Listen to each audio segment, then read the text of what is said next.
जो भी केसेस दर्ज हो रहे हैं उसमें जो बैकएंड्स पे भी और फॉरवर्ड लिंकेज और बैकवर्ड लिंकेजेस है वो देखा जाएगा कांडों में कि backward linkages and forward linkages पे काम हुआ है या नहीं हुआ है। यदि नहीं हुआ है तो उस पर कड़ी कार्रवाई की जाएगी और गहन समीक्षा की जाएगी कांडों की।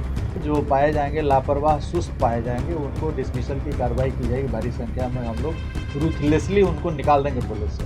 पहले था कि हम लोग एक पोस्ट ऑफिस का काम करते थे और ईडी के यहाँ भेजते थे अटैचमेंट के लिए, लेकिन अब जो बीएनएसएस में संशोधन हुआ है उसमें अलग से प्रावधान किया गया है कि पुलिस के पदाधिकारी जो अपराध से अर्जित संपत्ति है उसको भी अटैच कर सकते हैं।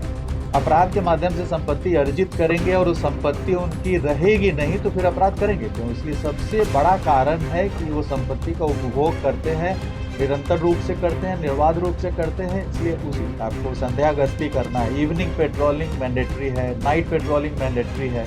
तो जो हमारे पदाधिकारी हैं वो रात में भी दिखें, दिन में भी दिखें, उनकी विजिबिलिटी अधिक से अधिक हो, ये इंश्योर कराया जाएगा। आपने देखा कि 3 घंटे पहले कौन सा पेपर खुलेगा उन किसी को जानकारी नहीं है, किसके हाथ में कौन सा पेपर लगेगा। तरह तरह के इनोवेशंस को इंट्रोड्यूस किया जा रहा है। हर जिले में साइबर पुलिस स्टेशंस हो गए, हमारे सृजित हो गए हैं। जबकि आप साउथ इंडिया में भी देखिएगा, आंध्रा का मैं ऑर्डर देख रहा था, वहाँ हर जिले में पृथक रूप से साइबर पुलिस स्टेशंस नहीं है। क्या रणनीति रहेगी सर? देखिए, पुलिस का कार्य कानून में परिभाषित है। जो कर्तव्य है वो सबसे बड़ा कर्तव्य है। जो गुड गवर्नेंस है, सुशासन है, उसका सबसे बड़ा स्तंभ है रूल ऑफ लॉ। तो कानून का शासन स्थापित करना हमारी सर्वोच्च प्राथमिकता रहेगी। कानून के शासन को स्थापित करने के लिए जितने भी नियम, परिनियम, अधिनियम हैं, सभी को प्रभावकारी ढंग से लागू किया जाएगा और अपराधियों पर काफ़ी सख्त नकेल कसा जाएगा और अपराधियों पर चतुर्दिक दिशा से प्रयास किया जाएगा। इन्वेस्टिगेशन हो, इन्वेस्टिगेशन को प्रभावी किया जाएगा।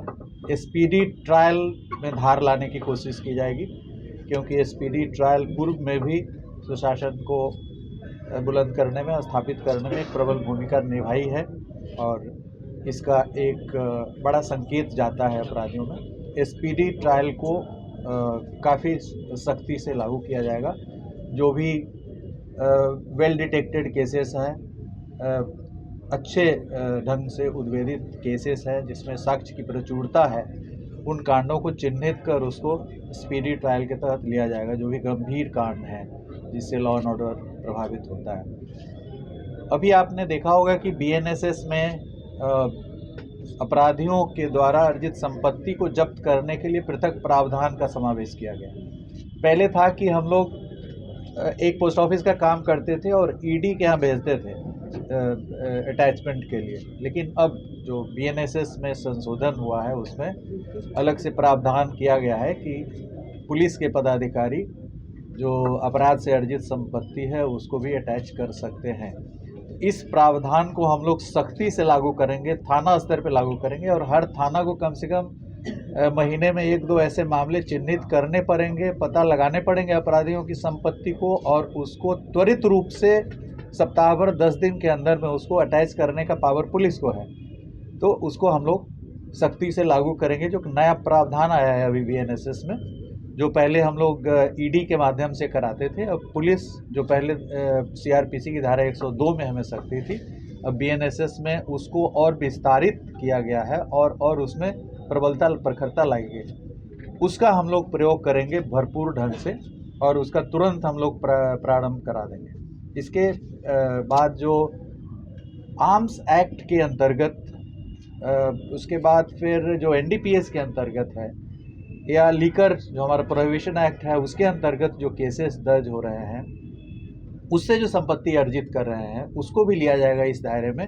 और बड़ा आसान है उसको पता करना कि हमारे जितने चार्जशीटेड लोग हैं, जो चाहे प्रोहिबिशन एक्ट में हो, एनडीपीएस एक्ट में हो, उनकी संपत्ति का पता किया जाएगा। संपत्ति को पता करने के भी तौर तरीके बहुत सारे, अब सिर्फ इंटेलिजेंस पे नहीं लेकिन बहुत सारा डेटाबेस है, उससे हम लोग पता कर सकते हैं। और इन सभी चीज़ों को सिर्फ अनुसंधान करना ही हमारा काम नहीं होगा, बल्कि अपराधियों के द्वारा अर्जित संपत्ति पर कड़ा प्रहार करना पड़ेगा। क्योंकि जब अपराध के माध्यम से संपत्ति अर्जित करेंगे और उस संपत्ति उनकी रहेगी नहीं तो फिर अपराध करेंगे क्यों। इसलिए सबसे बड़ा कारण है कि वो संपत्ति का उपभोग करते हैं, निरंतर रूप से करते हैं, निर्बाध रूप से करते हैं, इसलिए उस पर अंकुश लगाना हमारी प्राथमिकता होगी। अनुसंधान का जो लिमिट है, टाइम लिमिट है, उसके अंतर्गत हम लोग पूरा प्रयास करेंगे। जितने हमारे पर्यवेक्षी पदाधिकारी हैं अनुसंधान की समीक्षा करेंगे और केसेस के डिस्पोजल पे बल रहेगा। जो लॉ एंड ऑर्डर से संबंधित केसेस हैं उसमें जो भी गिरफ्तारियां वांछित है उसको एक अभियान चलाकर युद्ध स्तर पर उनकी गिरफ्तारियां होंगी। लॉ एंड ऑर्डर से रिलेटेड केसेस को भी हम लोग स्पीडी ट्रायल में लेंगे क्योंकि शुरू में तो कुछ गिरफ्तारियां हो जाती है लेकिन शेष गिरफ्तारियां काफ़ी लंबे समय तक लंबित रह जाती हैं किसी किसी कांड में, तो उन सभी की समीक्षा की जाएगी और उनमें भी हम लोग स्पीडी ट्रायल वगैरह कराएंगे। बिहार में के बावजूद भी जो है शराब जो है सभी जगह बड़े माफिया नहीं पकड़े जाते हैं, किस तरह से कार्रवाई करते हैं? तो जो भी केसेस दर्ज हो रहे हैं उसमें जो बैकएंड्स पे भी और फॉरवर्ड लिंकेज और बैकवर्ड लिंकेजेस है वो देखा जाएगा कांडों में कि backward linkages and forward linkages पे काम हुआ है या नहीं हुआ है। यदि नहीं हुआ है तो उस पर कड़ी कार्रवाई की जाएगी और गहन समीक्षा की जाएगी कांडों की। और कांडों की समीक्षा मैं 9 साल लगभग सीआईडी में रहा हूं, तो केस की समीक्षा कैसे की जाएगी उसका अनुभव हमें पूर्व से भी प्राप्त है। तो केसेस की समीक्षा वार फुटिंग पे कराएंगे और जो भी आईओ इसमें वांटिंग पाए जाएंगे, जो पाए जाएंगे लापरवाह सुस्त पाए जाएंगे, उनको डिसमिसल की कार्रवाई की जाएगी। भारी संख्या में हम लोग रूथलेसली उनको निकाल देंगे पुलिस से।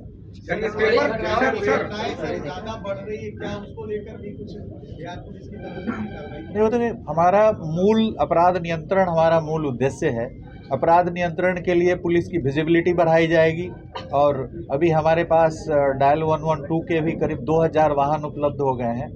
तो डायल 112 हो या थाने के अंदर जो पेट्रोलिंग व्हीकल्स है, रोड पेट्रोल्स के लिए भी व्हीकल्स खरीदे गए हैं। तो ये जितने भी प्रकार की पेट्रोलिंग है, beat road patrolling, beat foot patrolling, beat शहरी पेट्रोलिंग हो, और पदाधिकारियों को सड़क पे दिखना चाहिए, उनकी विजिबिलिटी हम लोग देखेंगे। जो भी डीएसपी हैं, इंस्पेक्टर हैं, they should be seen on the road.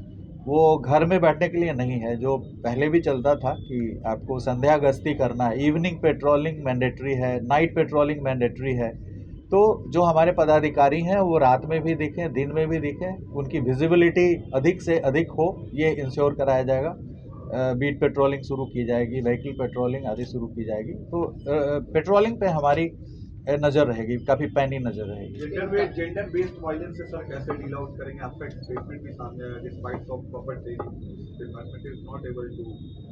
नहीं, we have done excellent work in gender based violence. आपको याद होगा कि एक दौर था जिस समय वीडियो वायरल, आई थिंक 2017-18 में काफ़ी सारे केसेस हुए थे वीडियो वायरल के।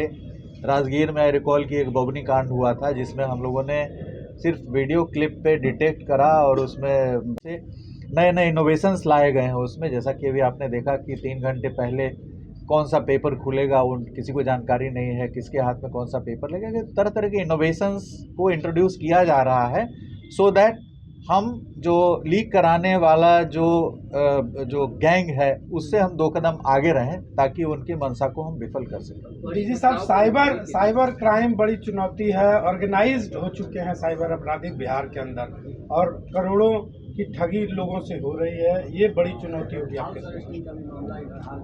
देखिए, साइबर क्राइम्स के प्रति हम लोग पिछले 10 वर्षों से लगातार काम करते आते। पहले CCSMU हम लोगों ने हर जिले में गठित किया था। अब CCSMU को हम लोगों ने कन्वर्ट कर दिया साइबर पुलिस स्टेशंस में। हर जिले में साइबर पुलिस स्टेशंस हो गए, हमारे सृजित हो गए हैं। जबकि आप साउथ इंडिया में भी देखिएगा, आंध्रा का मैं ऑर्डर देख रहा था, वहाँ हर जिले में पृथक रूप से साइबर पुलिस स्टेशंस नहीं है। तो बिहार उन कुछ राज्यों में से है जहाँ पे हर ज़िले में पृथक रूप से नोटिफाई हो गया साइबर पुलिस स्टेशन। उसके लिए ज़मीन हम लोगों ने चिन्हित कर दिया है और कई जगह उसका डिज़ाइन वगैरह बन रहा है। जल्द ही हम लोग साइबर पुलिस स्टेशन के लिए पृथक भवन का भी निर्माण कर लेंगे। और साइबर पुलिस स्टेशन, जैसा कि आप जानते हैं कि DSP रैंक के पदाधिकारी उसके SHO हैं और साइबर थाने को काफ़ी सुदृढ़ किया गया है 2-3 वर्षों में। और देश में हम पहला राज्य है, प्रथम स्थान पर है जो जितना साइबर फ्रॉड हुआ है उसके जो प्रतिशत बैंक में हम लोगों ने जो रोका है पैसा, जो होल्ड कराया है पैसा, उसमें Bihar is the top state, जिसने आई थिंक मानोजीत विल से 35% और सम 35% हम लोग पैसा, यदि 100 रुपया साइबर फ्रॉड हुआ है तो 35 रुपया हम लोग बैंकिंग सिस्टम में रोक पाए हैं, और जो विक्टिम है उसको उतना पैसा हम लोग in due course of time court के आदेश से हम लोग मुहैया करा देंगे। इसलिए साइबर क्राइम के प्रति जो सजगता है, सचेतता है बिहार में, वो किसी अन्य राज्य से कम नहीं है। लेकिन इसमें बहुत कुछ करने की ज़रूरत है, इसमें बहुत ही ज़्यादा कुछ करने की ज़रूरत है, क्योंकि एकदम ऑर्गेनाइज्ड क्राइम का रूप ले चुका है और तरह तरह के इसमें लेवल्स पे लोग काम कर रहे हैं, भारी संख्या में लोग काम कर रहे हैं। इसलिए इसको राज्य की पुलिस काफ़ी संजीदगी के साथ लेगी। सर 112 का कोई ऐसा नहीं होता है कि आपको अपराधी मिल गया और उसको इनकाउंटर एक नैसर्गिक और प्राकृतिक एक घटनाक्रम है कि आप कहीं जा रहे हैं, आप पे गोली चली तो आप आत्मरक्षार्थ गोली चलाते हैं, मुठभेड़ होता है, आप भी घायल होते, वो भी घायल होते। ऐसा कोई इच्छा शक्ति के अनुसार नहीं कि आपकी इच्छा हुई कहीं इनकाउंटर कर दिए। तो इनकाउंटर एक प्राकृतिक कालक्रम में होता है, ये कोई वेल डिज़ाइंड तरीके से नहीं होता है। इसलिए इनकाउंटर हम लोग भी काफ़ी सारे इनकाउंटर किए हैं, लेकिन कहीं पे भी कोई ऐसा उंगली नहीं उठाया कि इनकाउंटर। मुझे याद है कुंदन जी सीतामढ़ी एसपी थे, हम मोतिहारी एसपी थे, तो मधुबन थाने पे नक्सलियों का भारी इनकाउंटर दिन के 1 बजे हुआ था। हम लोगों ने इनकाउंटर किया, दर्जनों लोग उसी दिन मारे गए, फिर अगले दिन भी कई लोग मारे गए थे, बहुत गिरफ्तार हुए थे और काफ़ी उसमें गिरफ्तारियां भी हुई थी पूरे स्टेट लेवल पे। तो उसमें कोई ऐसा नहीं कि आप सर एक सवाल है सर कि आपकी पुलिस जो है जहां पहले 50 मिनट में पहुंचती थी घटना स्थल पर पीओ पे, वहां वो 10 मिनट में पहुंचने लगी है। 112 आपका एक्टिव हुआ है, लेकिन कन्विक्शन का जो रेट है वो अभी नहीं। को पुलिस के वहां पहुंचने से कोई उतना डायरेक्ट उतना संबंध नहीं, अप्रत्यक्ष रूप से संबंध है, लेकिन कोई ऐसा प्रत्यक्ष रूप से संबंध नहीं है।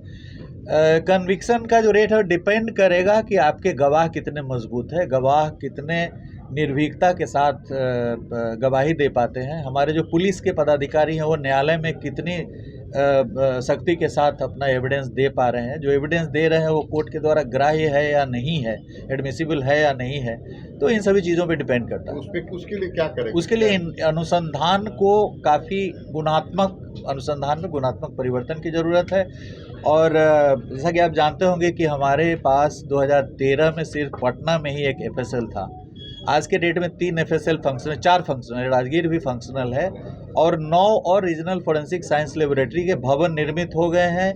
उपकरण के क्रय की प्रक्रिया अभी जारी है और 1 साल के अंदर मैं उम्मीद करता हूं कि हमारे प्रत्येक पुलिस क्षेत्र में क्षेत्रीय विधि विज्ञान प्रयोगशाला कार्यरत हो जाएगा और वैज्ञानिक अनुसंधान के आधार पर हम कांडों को जब न्यायालय में ले जाएंगे और अच्छे ढंग से प्रस्तुत करेंगे तो उसमें कन्विक्शन की संभावना काफ़ी